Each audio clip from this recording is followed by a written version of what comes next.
اعوذ باللہ من الشیطان الرجیم بسم اللہ الرحمن الرحیم السلام علیکم ورحمۃ اللہ وبرکاتہ۔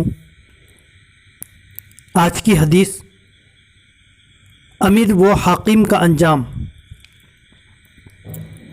حضرت ابو ہریرہ رضی اللہ تعالیٰ عنہ سے روایت ہے کہ نبی اکرم صلی اللہ علیہ وسلم نے ارشاد فرمایا، ہر امیر و حاکم خواہ وہ 10 ہی آدمیوں کا امیر و حاکم کیوں نہ ہو، قیامت کے دن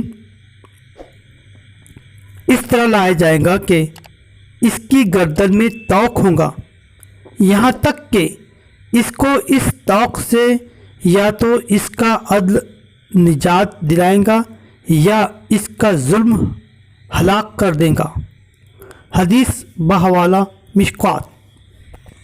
اگر آپ نے ابھی تک ہمارا چینل سبسکرائب نہیں کیا تو ابھی سبسکرائب کریں اور بیل آئیکن کو کلک کر کے ہماری لیٹسٹ ویڈیوز کے بارے میں اپڈیٹ جانیں۔